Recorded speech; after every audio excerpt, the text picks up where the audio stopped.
एलएनआईपी की बहुत ज़्यादा तारीफ होती है पूरे ही इंडिया में और ऑल ओवर साउथ एशिया में। क्या इसको इतना महत्वपूर्ण बनाता है और क्या क्या इनकी बातें हैं, बहुत सारी चीज़ें हम जानेंगे।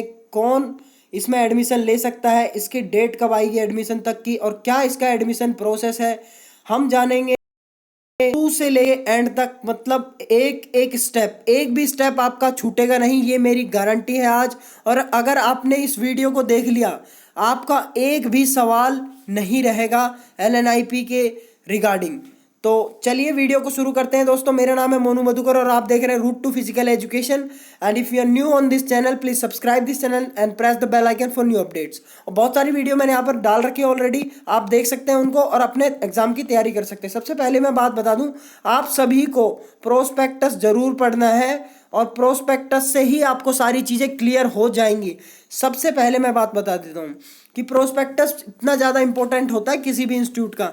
आप देख रहे हैं, आप टाइम कितना हो रहा है, टाइम अगर आप देखेंगे तो ये ऊपर देखो, मतलब 3:52 हो गए। और ये मैंने 8 बजे शाम को, रात को 8 बजे खाना खाने के बाद मैंने पीपीटी बनाना स्टार्ट किया था और अब ये जाके कंप्लीट हुई है। देखिए कितना टाइम लग गया है और मुझे नहीं पता ये वीडियो कितनी लंबी चलने वाली है। और इस वीडियो को देखना जरूर, आपको एक भी स्टेप मतलब छोड़ना नहीं है। तो सबसे पहले बात करें तो देखिए, ऑलरेडी मैंने एक वीडियो बना रखी, इसको जाके देख लेना। ये आप हॉकी फील्ड है और ये आपका स्विमिंग पूल है इंडोर का, 25 मीटर्स का है ये।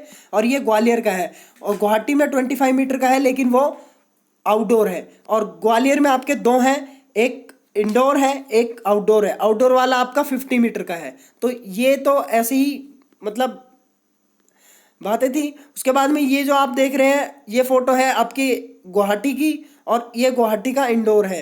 इन दोनों को क्रॉस कर लेना आप, ये दोनों, ये लाइब्रेरी की है और ये इंडोर गुवाहाटी का, ग्वालियर का। नीचे जो आप देख रहे हैं फर्स्ट टाइम में, ठीक है, तो ये है। और तो बेसिकली अगर हम बात करें तो ये 1957 में बना था, एलएनआईपी स्टैब्लिश हुआ था। और A++ ग्रेड आपको नैक ने दिया है। नैक नैक की फुल फॉर्म क्या है दोस्तों? National assessment and accreditation council. तो इन्होंने दिया था और बीपीएड और एमपीएड के प्रोस्पेक्टिव से देख के। और सबसे पहली बात मैं बता दूं आप सभी को कि ये आपका इंडिया का सबसे बेस्ट इंस्टीट्यूट इसको बनाता है। A++ ग्रेड आपने देखा होगा, बड़े बड़े कॉलेजों को भी नहीं मिलता है और ये इनको मिला है एलएनआईपी को, ठीक है। तो और आप देख लेना और बाकी आप पढ़ सकते हैं इसके बारे में पॉज करके वीडियो को। हमारा टॉपिक आज कुछ और है तो आज हम कुछ और बात करेंगे। बाकी हॉस्टल और मेस की बात करें तो देखिए, सभी को हॉस्टल में रहना मैंडेटरी है। इस चीज़ को आप दिमाग से निकाल दें कि हॉस्टल में रहना। ये आपके हॉस्टल की पिक है और ये अंदर का रूम है हॉस्टल का।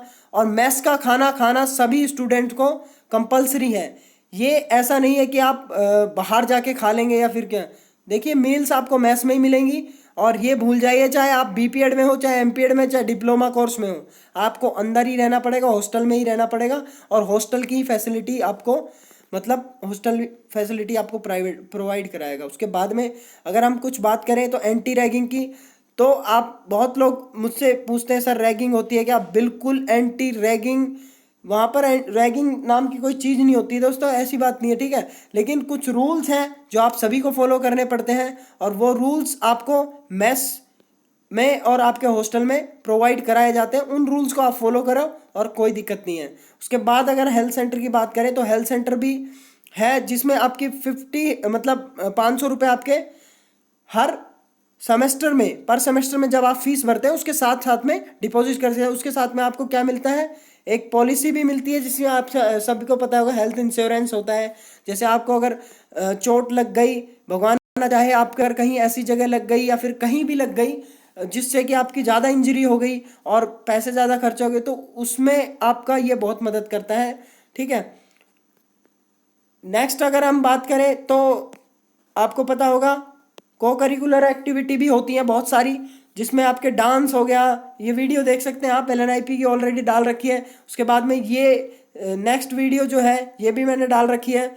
और इसके साथ साथ में बहुत सारी फैसिलिटीज़ प्रोवाइड कराती है, डांस प्रोग्राम वगैरह। आप सब ये पॉज करके पढ़ लेना क्या क्या लिखा हुआ है, ठीक है।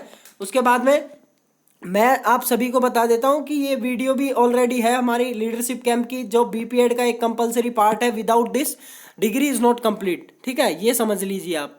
और ये इंडोर हॉल है जिसमें जूडो के बच्चे ऊपर से आपके माया मवा रिक्वेमी कर रहे हैं, जंप कर रहे हैं, जो नॉर्मल भाषा में बोले तो हम।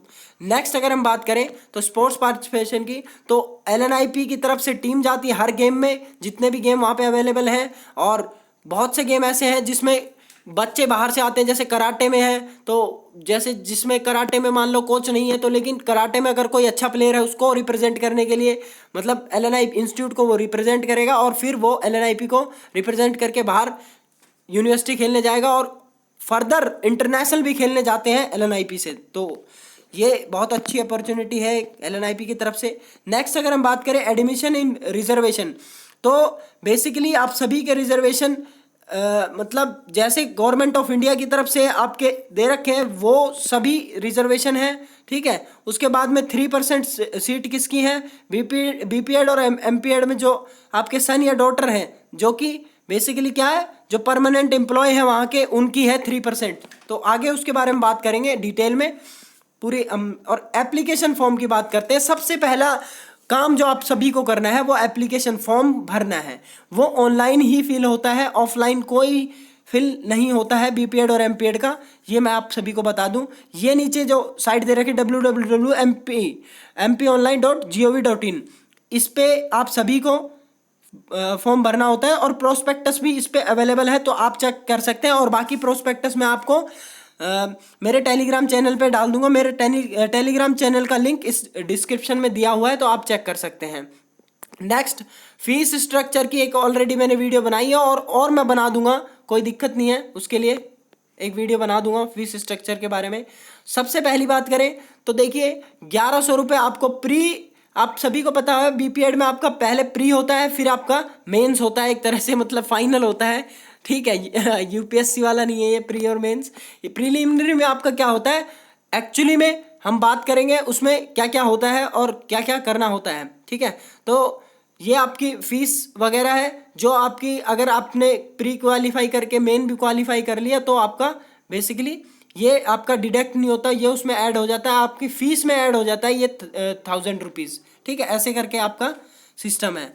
फिर उसके बाद में बात करें तो ये आप देख सकते हैं कितने कितने सेंटर, ये आपका बेसिकली लास्ट ईयर का है। अब इस ईयर आपके कितना होगा ये हम नहीं जानते हैं।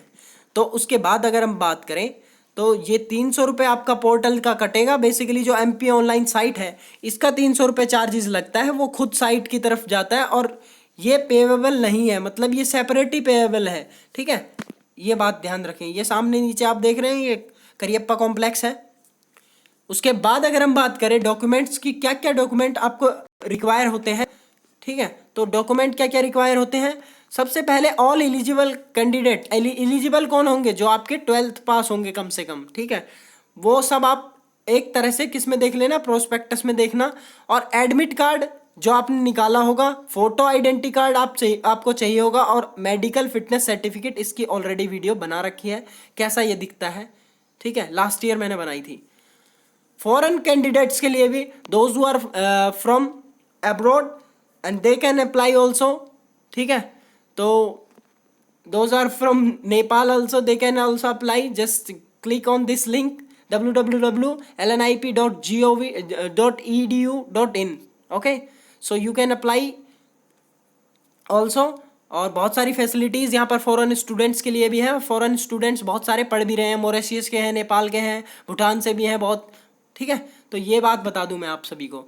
नेक्स्ट अगर हम बात करें जो जनरल कंडीशंस हैं फॉर एडमिशन, तो वो क्या है सभी के लिए, तो देखिए, तो सभी के लिए ये बात बता दूं, अगर आप कोई अननेसेसरी चीज़ ऐसी ना करें, इनडिसिप्लिन ना फैलाएं, और आप कोई भी इंफॉर्मेशन ऐसी ना दें, ठीक है, जो आपको एलिजिबल ना बनाए, ठीक है। आप गलत इन्फॉर्मेशन ना दें। अगर आपने गलत इन्फॉर्मेशन दे के और एडमिशन ले लिया तो फिर आपको जब गिल्टी पाया जाएगा तो आपको फिर डिसकंटिन्यू करना पड़ेगा कोर्स को। तो इस चीज़ का ध्यान रखें। और बेसिकली मीडियम क्या क्या होता है आपका, हिंदी और इंग्लिश दोनों में दे सकते हैं एग्जाम। इस चीज़ का खास ध्यान रखें, बहुत से क्वेश्चन आते हैं हिंदी में देंगे, इंग्लिश में देंगे।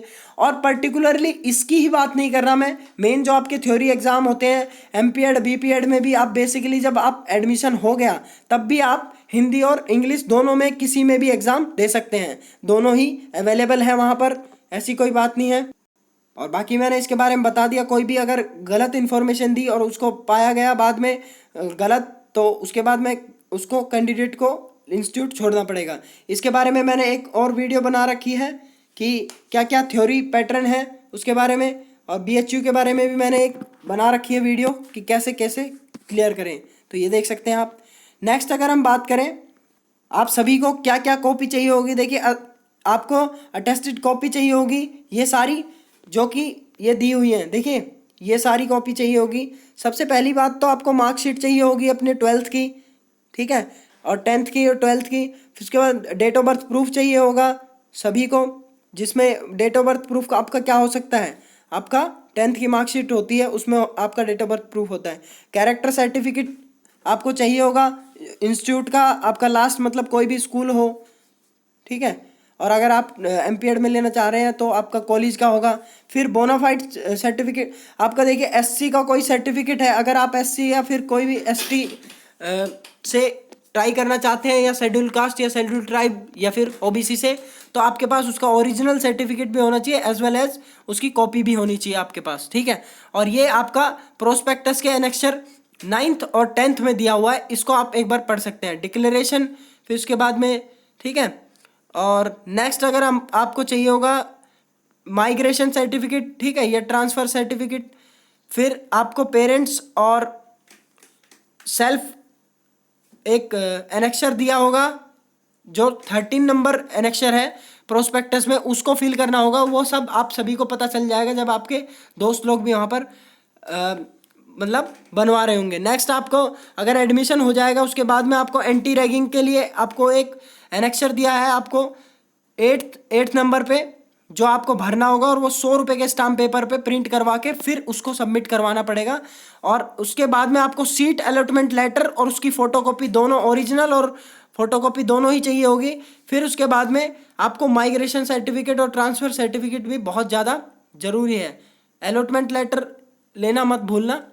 उसके बाद मैं बात करता हूँ आगे कैंडिडेट की, कि कोई भी कैंडिडेट अगर फेल हो गया कोई भी सबमिट करने में, कोई भी मतलब आपका डॉक्यूमेंट सबमिट करने में, तो वो एलिजिबल नहीं होगा। फिर आपको दोबारा से क्या करना पड़ेगा, दोबारा से आपको बेसिकली जो प्रोसेस होता है वो दोबारा करना पड़ेगा, जिसमें कि आपका अपग्रेडिंग सिस्टम होता है, ठीक है। अपग्रेडिंग सिस्टम के बारे में हम आगे बात करेंगे।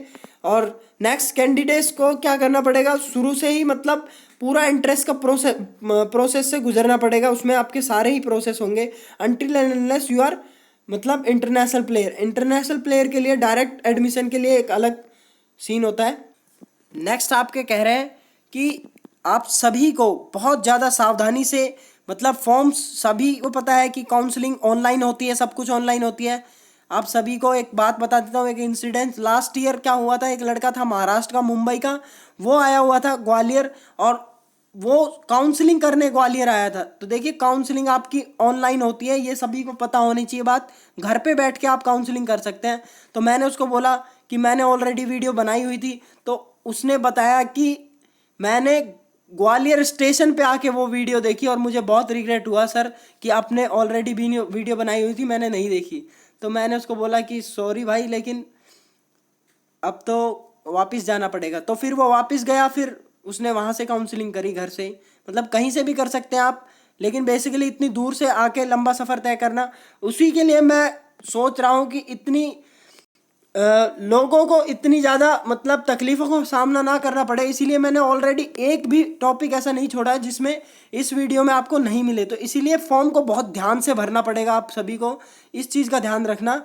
और I am not earning a single penny with this video और इवन फ्रॉम यूट्यूब, इस चीज़ का ध्यान रखना। मैंने एक भी रुपया नहीं कमाया अभी तक, तो I am not here for earning money, I am here only for aware you. और सभी को मतलब फिजिकल एजुकेशन की जानकारी हो, यही मेरा मिशन है, और इसीलिए मैं वीडियो भी बनाता हूँ। तो बेसिकली अपना भी इम्प्रूवमेंट होता है, और मेरी प्रीवियस वीडियो भी आप जाके देखेंगे तो बहुत इम्प्रूवमेंट मिलेगा। और आप सभी भी मुझे मतलब कमेंट करके बताने कि ऐसे ऐसे भी आप इम्प्रूवमेंट कर सकते हैं, सजेशन आप दे सकते हैं। उसके बाद में देखिए, सबसे पहली बात तो अगर आपने कोई गलत फॉर्म में कोई भी कैटेगरी, जैसे आपकी एससी है और आपने जनरल में ट्राई कर दी, तो आप उस जनरल में ही आएंगे। बाद में गिड़गिड़ाने की ज़रूरत नहीं है कि मैं उसमें था, मैं उसमें था, ठीक है। तो ये चीज़ आपको बहुत सावधानी से खुद ही भरना है। आप ही की ज़िंदगी, आप ही का फॉर्म है और आप ही का सिलेक्शन है। और नेक्स्ट अगर हम बात करें तो वो फिट होना चाहिए बिल्कुल। इंस्टीट्यूट में आपका मेडिकल होगा, और मेडिकल कोई इतना ज़्यादा भी खास नहीं होता है। लोग मेरे से पूछते हैं मेडिकल में क्या होता है। मेडिकल में एक्चुअली आपका बस आपकी आइज टेस्ट होंगी। अगर आप की आंखें वीक हैं तो अगर आप चश्मा लगाते हैं तो आप बस चश्मा लगा के टेस्ट पास कर सकते हैं। उसके बाद में आपके लेग्स वगैरह देखे जाएंगे, हाथ पांव सही सलामत है, बस इतनी ज़्यादा कोई टेस्टिंग नहीं होती। आपका बीपी, ब्लड प्रेशर चेक किया जाएगा, और आपकी ब्रीथिंग चेक करी जाएगी, आपकी लंग कैपेसिटी चेक कर सकते हैं, बस और कुछ नहीं है। इतना ज़्यादा कोई हार्ड एंड फास्ट रूल नहीं है, सिंपल है। उसके बाद में फ़ीस की बात करें तो पेमेंट फ़ीस कैसे करेंगे आप, तो जब आपका सिलेक्शन हो जाएगा, अब आपका हो गया सिलेक्शन, तो बेसिकली आपने फीस पेमेंट करनी है। और वो फीस पेमेंट अगर आपने नहीं करी है दी हुई डेट पे, तो आपका एडमिशन कैंसिल हो जाएगा, इस बात को ध्यान में रखना। और ये जो 1000 रुपये आपके आपने जो एंट्रेंस टाइम में दिए थे, वो यहाँ पर ऐड हो जाएंगे आपके। इस चीज़ को देख लेना थोड़ा, ठीक है। और बेसिकली एडमिशन की टेस्टिंग की बात करें तो आपके बहुत सारे सेंटर हैं, जैसे आपका कोयम्बतूर हो गया, देहरादून हो गया, गुवाहाटी हो गया, ग्वालियर हो गया, जयपुर हो गया, कोलकाता हो गया, पटियाला हो गया, पुणे हो गया, रांची हो गया। तो ये आपके कुछ थे जो प्री के थे, जिसमें आप फिजिकल पास करते हैं। जैसे आपका फिजिकल में आपके बेसिकली जो टेस्ट होते हैं वो आप पास करते हैं, ठीक है।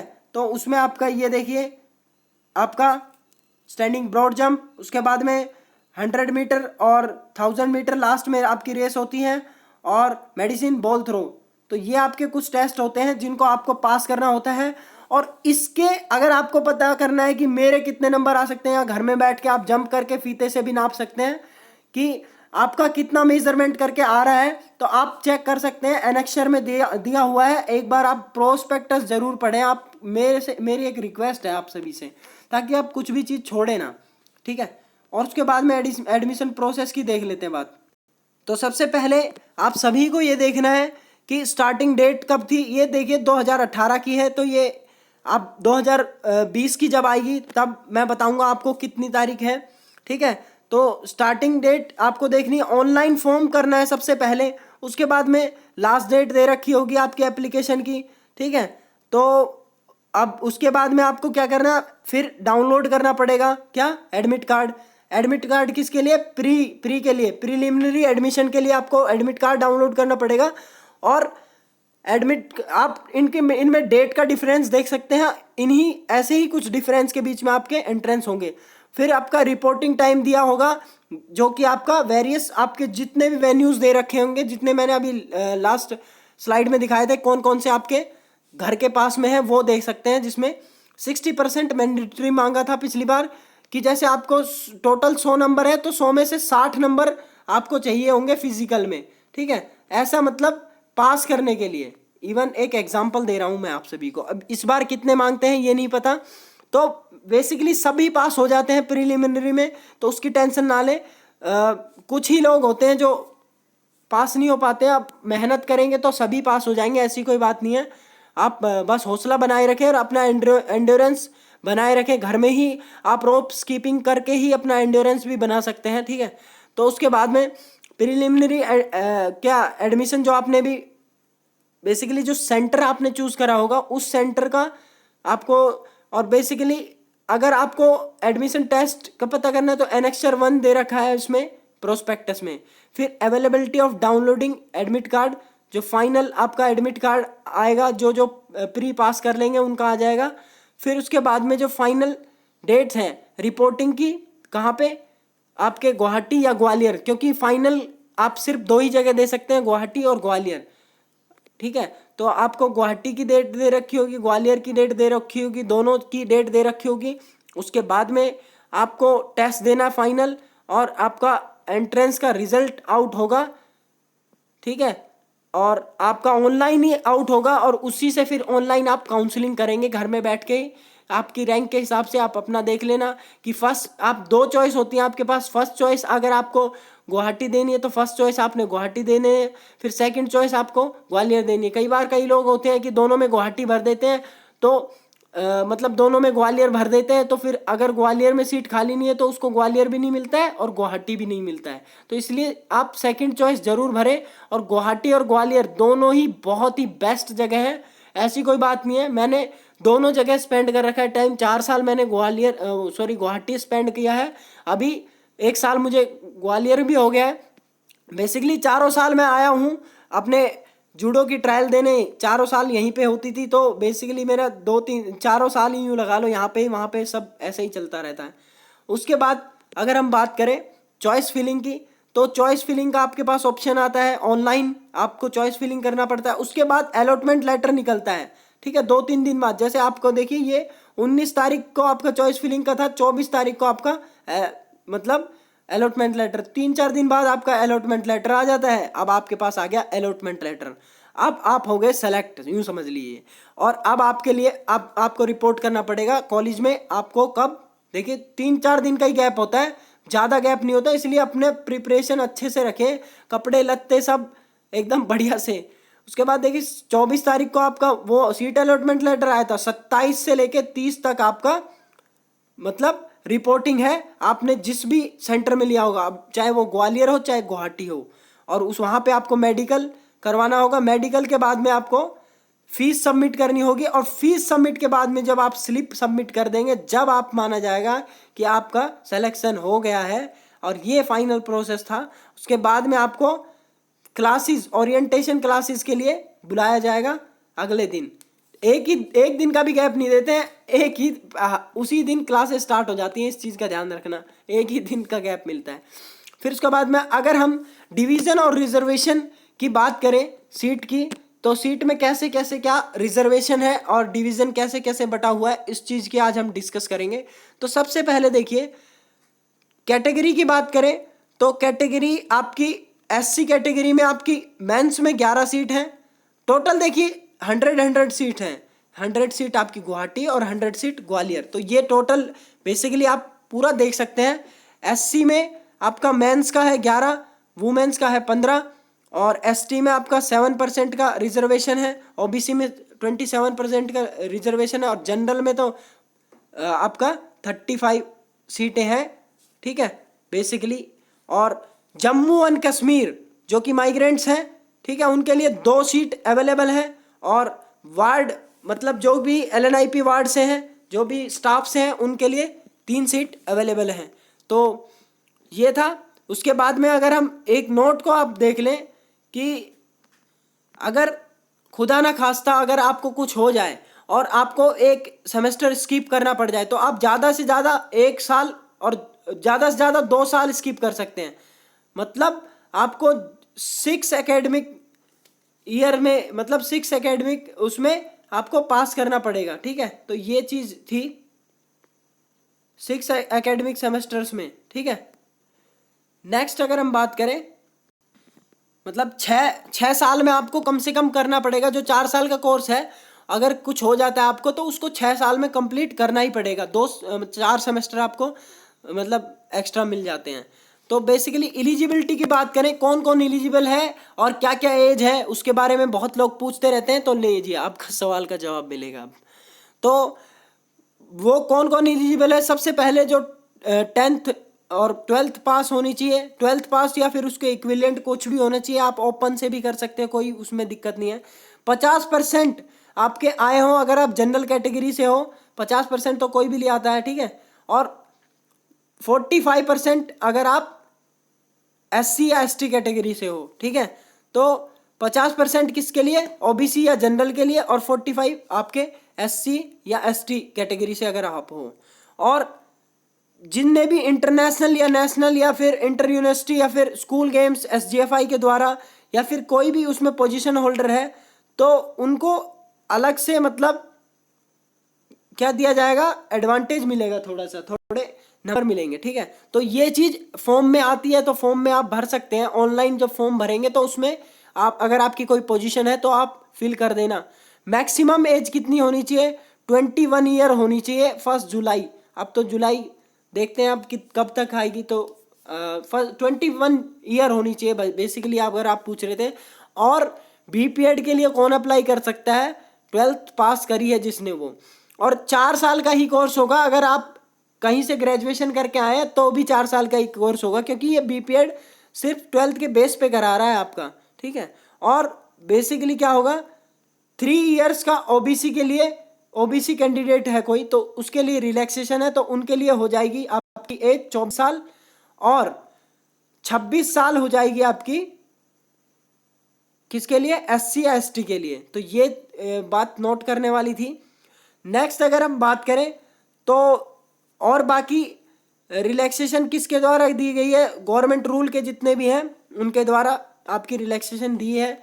और एक इम्पोर्टेंट चीज़, अगर किसी की री आ गई है, मतलब किसी की सप्लीमेंट्री आ गई है अगर, तो वो अप्लाई कर सकता है। देखिए अप्लाई कर सकता है वो, बट उसको क्या करना पड़ेगा कि मतलब जो डेट दे रखी होगी अभी नए प्रोस्पेक्टस में आएगी, उस डेट से पहले पहले अपनी जो पूरी 12th की वो पास करी हुई डिग्री सबमिट करनी पड़ेगी अनटिल एंड, ठीक है। तो जब तक अगर वो नहीं करेगा तो उसके बाद उसका, अगर उसने नहीं कर पाया, मान लीजिए अगर वो मतलब नहीं कर पाया सबमिट, क्योंकि वो पास नहीं हो पाया, तो उसका एडमिशन अगर हो भी गया तो वो रद्द कर दिया जाएगा, ठीक है। वुमेन कैंडिडेट के लिए है कि मैरिज गर्ल भी एडमिशन ले सकती है, बट उस टाइम वो कंसीव नहीं कर रही हो, ये चीज़ का ध्यान रखना। और 1 ईयर का गैप लेना पड़ेगा उसको अगर वो कंसीव कर रही है कोई बेबी तो। उसके बाद में अगर एडमिशन प्रोसेस की बात करें तो बेसिकली मेरिट लिस्ट, देखिए तो मेरिट लिस्ट आपकी बेसिकली क्या होगा, मेरिट लिस्ट के बेस पे आपका एडमिशन होगा। जैसे जैसे आपका रैंक वाइज होगा, वो रैंक वालों को पहले ले लिया जाएगा, और आपका अगर नंबर नहीं आया है तो फिर नहीं होगा, ठीक है। ऐसा बेसिकली मेरिट लिस्ट के ऊपर। तो अपनी तैयारी तगड़े से रखिए और अपने को रैंक में ही लाने की कोशिश करिए, ताकि बाद में कोई सेकंड काउंसलिंग, थर्ड काउंसलिंग का चक्कर ना पड़े। तो बेसिकली और बात करें तो प्रीलिमिनरी आपका सबसे पहले आपका एडमिशन के लिए है, उसमें आपका फिजिकल टेस्ट होगा। फिजिकल टेस्ट में आपके बेसिकली 4 आइटम्स होंगे, मैंने बता दिया ऑलरेडी आपका। एक तो आपका 50 मीटर दौड़ना पड़ेगा, एक आपका 1000 मीटर जो सबसे लास्ट में होगा वो दौड़ना पड़ेगा, और एक आपका खड़े होके बस कूदना पड़ेगा, स्टैंडिंग ब्रॉड जंप। तो उसकी तैयारी आप घर पे कर सकते हैं। एक दिन गैप करके आप खूब जंप करें। एक दिन आप मेडिसिन बॉल थ्रो फेंके, तो आप मतलब ईंट फेंक सकते हैं, कुछ भी चीज़ ऐसी ले सकते हैं। तो ये था। और 60% मार्क्स आपको चाहिए होते थे, मतलब किसमें? प्रीलिमिनरी में। तो अभी देखते हैं कितने मांगते हैं। ये लास्ट ईयर का है तो इस पर कुछ कह नहीं सकते। एनईआरसी गुवाहाटी में भी आपका करवाया जाएगा, और आपका ग्वालियर में आपके फाइनल होंगे अगर आपका हो गया तो। और बेसिकली देखिए कौन कौन से एरिया में कैसे कैसे आपको, देखिए। और थर्ड फेज आपका सेकंड फेज हो गया, ठीक है, मतलब फर्स्ट फेज हो गया आपका क्लियर। तो फिर आपका होता है रिटर्न। रिटर्न में आपका बेसिकली क्या होगा, रिटर्न आपका देखिए जनरल अवेयरनेस पे बेस होता है, स्पोर्ट्स अवेयरनेस पे बेस होता है, स्पोर्ट्स जनरल नॉलेज, रीजनिंग और कॉम्प्रीहेंशन। इसके बारे में मैंने और बहुत सारी वीडियो अपलोड कर रखी हैं, आप एक बार सर्च जरूर करें कि बीपीएड का लास्ट ईयर का प्रीवियस ईयर पेपर, तो आपको मिल जाएगी वीडियो। और मैंने ऑलरेडी उसमें पूरा सॉल्व करके सैम्पल पेपर भी, और 8 पेपर पूरे डाल रखे हैं, 8 पेपर। तो आप 8 पेपर कम नहीं होते हैं, तो 8 पेपरों को देखेंगे तो उसमें तो हर चीज़ का मालूम चल जाएगा आपको, कैसे कैसे क्या एडमिशन का कैसे कैसे आपका हो ही जाएगा। उसके बाद बात करें तो नेक्स्ट फेज आपका आता है स्किल प्रोफिशिएंसी। स्किल प्रोफिशिएंसी में आपका क्या करना पड़ता है कि आपको कोई भी गेम है, अगर आपका बैडमिंटन है तो बैडमिंटन, वॉलीबॉल है तो वॉलीबॉल, और आपका कैनोइंग या कयाकिंग है तो उससे आपको मतलब टेस्ट करना पड़ता है। और टेस्ट क्या करना पड़ता है, बेसिकली आपके जितने भी वहाँ पे ऑब्जर्वर होंगे, हाईली क्वालिफाइड जितने भी टीचर, जैसे आप यहाँ पे देख सकते हैं, ये सामने टीचर लोग बैठे हुए हैं और ये यहाँ पर परफॉर्म कर रहे हैं। तो ऐसे ही आपको परफॉर्म करनी पड़ेगी और अपनी स्किल आप जो भी गेम में है सब में आपको टेस्ट मतलब शो करना पड़ेगा। अगर आप किसी भी गेम में आप आपका जो भी गेम है वो बेसिकली आप सभी उसके बारे में ज़्यादा जानते होंगे, क्या क्या उसके बारे में रिक्वायरमेंट हो सकती है, ठीक है। तो मैं एक एग्जांपल दे सकता हूँ, अगर आप फुटबॉलर हैं तो आपकी देख ही सकते हैं किकिंग एबिलिटी देख सकते हैं, फिर उसके बाद आपकी बाकी वेरिएशंस ऑफ किक देख सकते हैं कैसे कैसे, फिर वैसे अलग अलग सिचुएशंस में किक करा के देख सकते हैं, और गोल कीपिंग करा सकते हैं अगर आप गोल कीपर हो, ठीक है। तो उसके बाद अगर हम बात करें तो फाइनल लिस्ट जो आपकी निकलेगी वो 40% आपका किस में से, रिटर्न मार्क्स में से, और 60% आपका स्किल परफॉर्मेंस में से। तो इन दोनों से ही मिला के आपकी फाइनल लिस्ट बनती है। प्री का कोई चक्कर नहीं होता इसमें, प्री तो आपका बस क्वालिफाई करने के लिए होता है और उसका लेना देना इससे कुछ नहीं होता। तो 40% जैसे आपके 100 मार्क्स में से अगर आपके 40 आए तो 40 मतलब 100 में से आपके मान लो 100 आ गए तो 40 उसी सिर्फ 40 जुड़ेंगे आपके उससे, ठीक है। 40 किससे जुड़ेंगे, रिटर्न से, और 100 में से आपके 100 आ गए आपके स्पोर्ट्स से, तो उसके इसमें से 60 जुड़ेंगे। तो आप देखिए प्लेयर को ज़्यादा एडवांटेज मिल रहा है इसमें, तो अपनी स्किल को बरकरार रखिए और क्वारंटाइन में भी अपनी स्किल प्रैक्टिस करते रहिए। नेक्स्ट अगर हम बात करें तो ये आपकी डिटेल है कुछ, जैसे आपकी मैंने बात कर ली है 50 मीटर स्प्रिंट, आपकी स्टैंडिंग ब्रॉड जंप, फिर ओवरहेड बैक थ्रो मतलब कि जो मेडिसिन बॉल थ्रो है, और फिर 1000 मीटर आपकी रन एंड वॉक टेस्ट है, ठीक है। तो ये आपके नॉर्म्स और जो भी परफॉर्मेंस आपने दी है उनको पॉइंट में गिवन कराया गया आपके एनेक्सर किस में 2A और 2D में। तो ये एनेक्सर आप देख सकते हैं मेरे डिस्क्रिप्शन में जाके, आप सभी को मिल जाएगा लिंक, और प्रोस्पेक्टस वहाँ से डाउनलोड कर सकते हैं आप टेलीग्राम चैनल से। तो उसमें आप ज़रूर देख लेना, अपना एक बार चेक कर लेना। और नेक्स्ट अगर हम बात करें तो ऑब्जेक्टिव क्या है बेसिकली, तो ऑब्जेक्टिव क्या है, ऑब्जेक्टिव कुछ नहीं है, ऑब्जेक्टिव टाइप टेस्ट होते हैं। और ऑब्जेक्टिव टाइप मतलब फॉर जैसे एक क्वेश्चन दिया होगा उसके 4 ऑप्शन दे रखे होंगे आपको, और चारों में से सही आपको टिक करना पड़ेगा। और ये MCQ ही आपके बेस्ड है, और इसमें आपका ये देखिए सिलेबस आपका ये है, जनरल अवेयरनेस है, स्पोर्ट्स अवेयरनेस है, स्पोर्ट्स एंड जनरल नॉलेज है, फिर रीजनिंग और कॉम्प्रीहेंशन है। तो कॉम्प्रीहेंशन आपका क्या है कि एक आपको अनसीन पैसेज टाइप दिया होगा, एक पैराग्राफ दिया होगा, उसमें ही आंसर छुपे होंगे, और नीचे क्वेश्चन दे रखा होगा कि जैसे अब मैं इसका बोलूँ तो देखिए 1000 मीटर रेस, तो 1000 मीटर रेस आप देख सकते हैं इसमें लिखा हुआ है, लेकिन ऑलरेडी उसमें क्वेश्चन में आंसर दिया होता है, और आपको बस देख के एक बार अपनी अंडरस्टैंडिंग से उसको सॉल्व करना पड़ता है। तो कॉम्प्रीहेंशन को, रीजनिंग एबिलिटी बहुत ज़्यादा कुछ मुश्किल नहीं आती, आप इन सभी को देख सकते हैं। प्रीवियस ईयर पेपर मैंने अपलोड कर रखे हैं, तो एक बार आप देख लेना। 90 मिनट्स का ये टेस्ट होता है, डेढ़ घंटे का। उसके बाद कुछ गेम्स ऐसे भी हैं, ये आप सारे गेम्स देख सकते हैं, इसमें नाम पढ़ सकते हैं। और इसमें ही आपकी जो कयाकिंग और कैनोइंग है इसका आपका गुवाहाटी में, और आपका आर्चरी का गुवाहाटी में, और एक साइकिलिंग का ये भी आपका गुवाहाटी में होता है टेस्ट। तो इसका आप देख लेना कि गुवाहाटी में कौन कौन से टेस्ट होते हैं और ग्वालियर में कौन कौन से टेस्ट होते हैं। तो ये था, और बेसिकली ये ज़रूर पढ़ लेना। ये देखिए ये आपके कॉन्टैक्ट नंबर हैं जो आप नोट डाउन कर सकते हैं, और आप अपनी मदद खुद कर सकते हैं, किसी के मतलब ऊपर डिपेंड ना रहे। और मेरा टेलीग्राम पे चैनल है मोनू मधुकर नाम से, आप देख सकते हैं, इसका लिंक मैंने डिस्क्रिप्शन दे रखा है, और आप एक बार जाके एक बार ज़रूर विजिट करना। आपको प्रीवियस ईयर पेपर भी यहाँ पर मिल जाएंगे सारे, तो आप एक बार ज़रूर देख लेना। और वीडियो कितने मिनट की हो गई, 33 मिनट की हो गई दोस्तों, और बनाने में इसको कम से कम 8 घंटे लग गए दोस्तों, तो कोई दिक्कत नहीं है।